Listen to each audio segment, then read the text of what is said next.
देखना महोदय जी, एक दिन हम वो मुकाम हासिल करेंगे, लोग कहेंगे भरोसा तो था नहीं कि ये कर पाएगा, लेकिन बंदे ने कर दिखाया। সো বন্ধুরা, ডায়লগটা শুনেই তোমরা বুঝতে পারছো যে আজকে কিসের ওয়ার্কআউট হবে। কারণ এই ওয়ার্কআউটটা মানে লেগ ওয়ার্কআউট করতে গেলে অনেকের অনেক রকম প্রবলেম চলে আসে। কেউ বলে আমি অসুস্থ আছি, কেউ বলে আমি ঠিকঠাক মোটিভেশন পাচ্ছি না। এক একজন এক এক রকম বাহানা দিয়ে লেগটাকে স্কিপ করে চলে যায়। সো আজকে তোমাদেরকে লেগ ওয়ার্কআউটটা করাবো এবং তোমাদেরকে দেখাবার চেষ্টা করছি, এবং তোমরা যেদিন লেগ করবে সেই দিনে এই সমস্ত ওয়ার্কআউটসগুলি তোমরা যদি ফলো করো তাহলে ডেফিনেটলি তোমাদের লেগ স্ট্রং হবে এবং লেগ মাসেল ডেভেলপ হতে বাধ্য হবে। সো সর্বপ্রথমে আমি যে ওয়ার্ম আপগুলো করলাম, ওয়ার্ম আপগুলো করার পরে আমি শুরু করলাম বারবেল স্কোয়াট দিয়ে। তো বারবেল স্কোয়াট তোমরা দেখতে পাচ্ছ এখানে আমি 50, 100 কেজি আর বারবেলের ওয়েটটা তো বাদই দিলাম। তো আমার সঙ্গে তোমরা শুরুতে দেখতে পেয়েছো প্রণয় ছিল, তারপরে আমাদের অরজিৎ ছিল, আরও দু একজন বন্ধু রয়েছে, ভাই রয়েছে, তারা ক্যামেরা করা বা তারা আমাকে সাপোর্ট দেওয়া সমস্ত কিছু থেকে মানে আমাকে খুব হেল্প করে। তো তোমরা দেখতে পাচ্ছ, যদিও আমি জিমের ট্রেনার হিসাবে জিমের মধ্যে যেভাবে ওয়ার্কআউটস করাই, তার পরপরই আমি যখন ওয়ার্কআউটস করি তখন কিন্তু আমাকেও বাচ্চারা আমাকে খুব সাপোর্ট করে। তো তোমরা দেখতে পাচ্ছ, তারপরেই চলে যাব লেগ প্রেসে। লেগ প্রেস আমি এখানে যে ওয়েট ক্যারি করছি তোমরা দেখতেই পাচ্ছ কতগুলো ওয়েট ক্যারি করছে। এখানে মিনিমাম 240 কেজি মতো ওয়েট রয়েছে। তো এখান দিয়ে এই ওয়েট দিয়ে আমি লেগ প্রেস মারছি।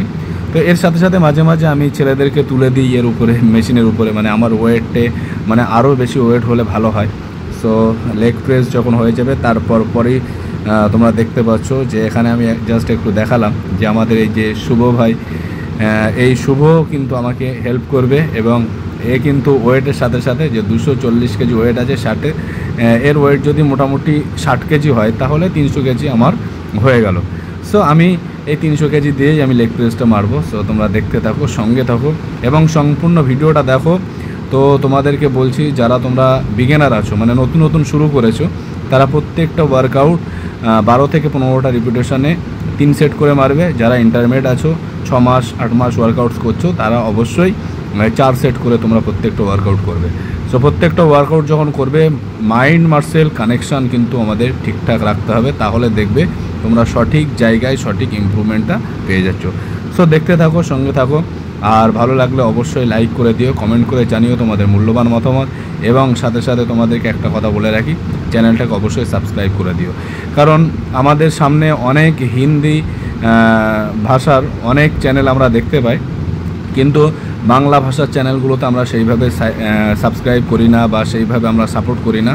তবে আমি বলবো, আমি বাঙালির ছেলে, তো বাঙালি হয়ে নিজেকে গর্ববোধ করি এবং বাঙালির ছেলে হয়ে বাংলায় আমি কথা বলতে পছন্দ করি। আমাকে অনেকেই বলেছে যে দাদা তুমি হিন্দিতে ডাবিংটা করো, কিন্তু আমি ওটা ঠিকঠাক মানে হিন্দি আমি সম্পূর্ণ ক্লিয়ার অতটা বলতেও পারি না।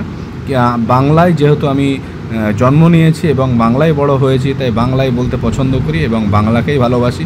তো তোমরা দেখতেই পাচ্ছ একের পর এক কিন্তু ওয়ার্কআউটগুলো আমি করছি, তোমরা কিন্তু ওয়ার্কআউটের দিকে ফোকাস দাও আর কথাগুলো মাঝে মাঝে একটু শুনে নিও। তো সবথেকে বড় কথা হচ্ছে ওয়ার্কআউটসের ব্যাপারে আমরা অনেককেই দেখতে পাই জিমের মধ্যে এসে হঠাৎ করে কেউ এসে ট্রেনার সেজে বসে গেল এবং সে অনেক ছেলেদেরকে হাতে ধরে পায়ে ধরে ধরে ওয়ার্কআউটস করাচ্ছে।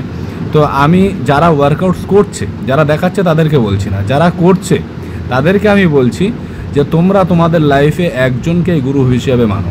তোমরা যদি সবাইকে গুরু হিসেবে মানো তাহলে মাতৃহারা বাছুরের মতো হয়ে যাবে। অনেক সময় দেখো না যে একটা গরুর বাছুর, সেই গরুর বাছুরটার কোনো মা বাবা কেউ নেই, তখন মনে হয় যে কি যাকেই দেখবো তাকেই মা মনে হবে।